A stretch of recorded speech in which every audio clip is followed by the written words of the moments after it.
Bonjour à tous, je vous retrouve dans une nouvelle vidéo qui va parler un peu de communication. Alors, je pense qu'on en entend partout et tout ça, mais il y a une question qui m'a été posée, c'est comment améliorer la communication, respecter le silence de l'autre. Alors, c'est assez délicat comme question et surtout comment répondre sans que je connaisse un peu plus le contexte.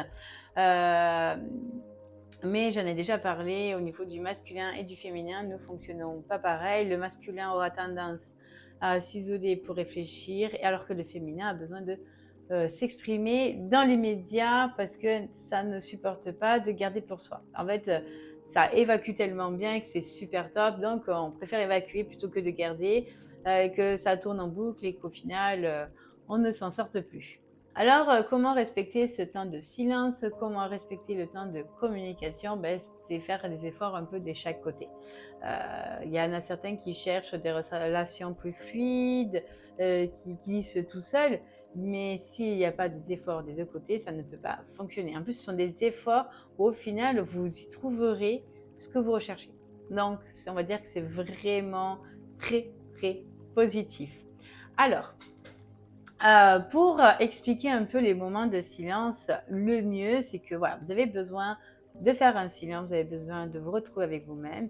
Vous pouvez toujours aller voir votre partenaire, dire voilà, je vais prendre un temps pour moi, j'en ai besoin, j'en ai pas pour longtemps, voilà, je reviendrai te voir, t'inquiète pas, ça n'a rien à voir avec toi, c'est juste que j'ai besoin de me retrouver.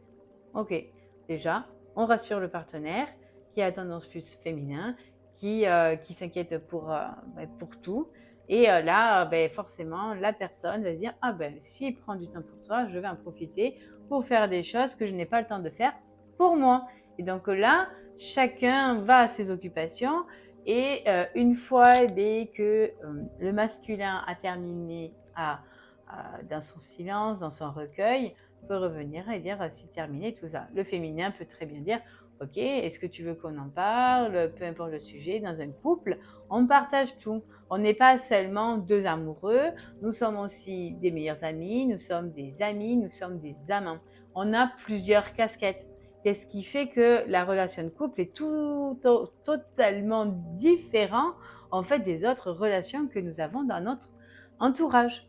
Voilà, que ce soit la famille, que ce soit les amis, les meilleurs amis. Non, le couple, l'autre personne avec qui on est a plusieurs casquettes. On peut lui faire totalement confiance si ça n'a pas été brisé par le passé, mais normalement, il n'y a pas de problème. C'est ça la relation de couple solide, c'est ce qui fait que votre relation ne peut que s'épanouir quand il y a autant d'échanges. Alors ça peut être très bien sur votre partenaire, hein.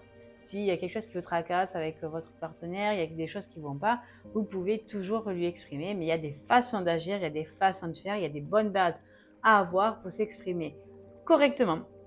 Donc, si vous souhaitez en savoir plus et si vous êtes dans cette situation-là, n'hésitez pas à me contacter, je me ferai un plaisir de vous aider. Je vous retrouve dans une nouvelle vidéo. À très bientôt!